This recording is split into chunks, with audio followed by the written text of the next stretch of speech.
సాయంత్రం నుంచి ఎడతెరిపి లేకుండా వర్షాలు పడడంతో పలు ప్రాంతాలు జలమయమయ్యాయి. ప్రజలు ఇళ్ల నుండి బయటికి రాలేని పరిస్థితి నెలకొంది.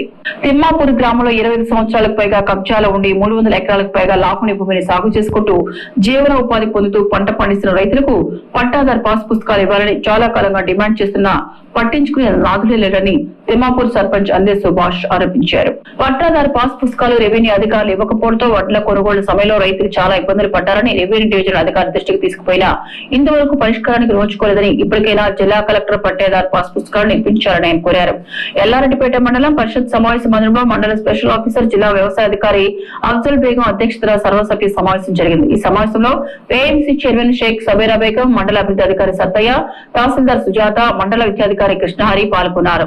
ఇంద్రమేళ్లతో పాటు ఇతరత్ర పనులకు నారాయణపూర్, సింగార మధ్య ఐస్కరీచ్ ఏర్పాటు చేయాలని బండలింగంపల్లి సర్పంచ్ బాలరాజు నర్సాగౌడ్ అధికారులను కోరారు. ఎల్లారెడ్డిపేట మండల కేంద్రంలో తరచుగా కరెంటు పోతుందని, దీంతో ప్రజలు ఇబ్బందులకు గురవుతున్నారని, వెంటనే ఈ సమస్యను పరిష్కరించాలని ఎల్లారెడ్డిపేట సర్పంచ్ ఎలగందుల నరసింహులు అధికారులను కోరగా త్వరలోనే సర్వే చేపట్టి విద్యుత్ ట్రాన్స్ఫార్మర్లను అవసరమైన చోట ఏర్పాటు చేసి సమస్య పరిష్కరిస్తామని ఏఈ రాకేష్ రెడ్డి బదులిచ్చారు. జిల్లా పరిషత్ ఉన్నత పాఠశాలలో పీడీ పోస్టు ఖాళీగా ఉందని వెంటనే నియమించాలని ఆయన కోరారు. తాగునీటి సమస్యలను సీరియస్ గా తీసుకుని పరిష్కరించాలని సర్పంచుల ఫోరం అధ్యక్షుడు దమ్మాటి నర్సయ్య అధికారులను కోరారు. సర్పంచులు శరం నాగరాజ్ యాదవ్, మాదాసి శ్రవంతి లస్మయ్య, పద్మ, మన్నెమ్మ, కొండ రమేష్ గౌడ్, ఇల్లందుల గీతాంజలి, బాపిరెడ్డి, వెంకటరెడ్డి, అజ్మీరా, తిరుపతి నాయక్, సర్వేన్ తదితరులు పాల్గొన్నారు.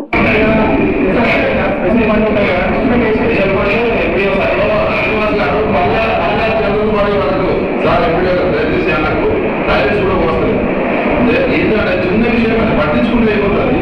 దయచేసి మళ్ళా జనరల్ బాడీ వరకు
దాదాపు 6 నెలలు అవుతుంది మీటింగ్ లేక సర్పంచ్ కూడా 6 నెలలు కాబట్టి అనేక సమస్యలు వారి దృష్టికి వచ్చి మరి సర్వసభ సమావేశం ద్వారా మీకందరూ కూడా వినియోగించడం జరిగింది.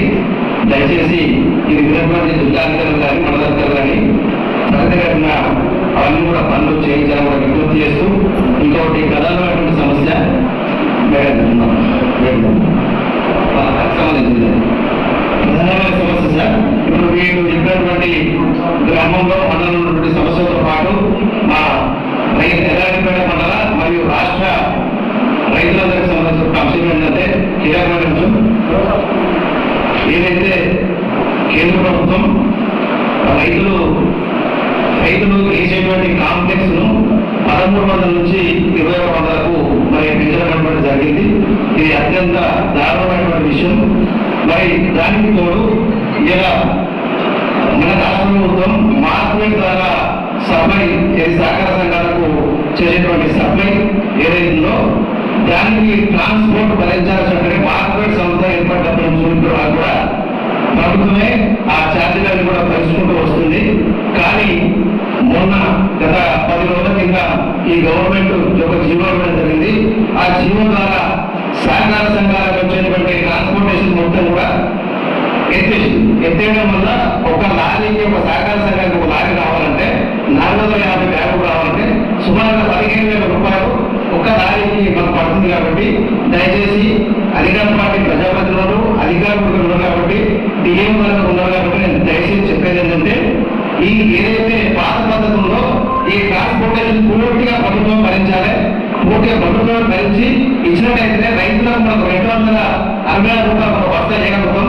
ఇప్పుడు మాకు ఏమంటున్నారు, మా ట్రాన్స్పోర్టేషన్ ఎత్తేసారు, మళ్ళీ అదే 260 రూపాయలకు బ్యాగ్ అమ్మాలంటున్నారు సార్. ఇది ఎట్టి పరిస్థితుల్లో సాధ్యం కాదు. అంటే ఒక బస్తాకు సుమారుగా 30 నుంచి 30 రూపాయలు ఎక్కువ ఇస్తారు ట్రాన్స్పోర్టేషన్ మేము భరించాలి. మైనర్ బాలికపై అత్యాచారానికి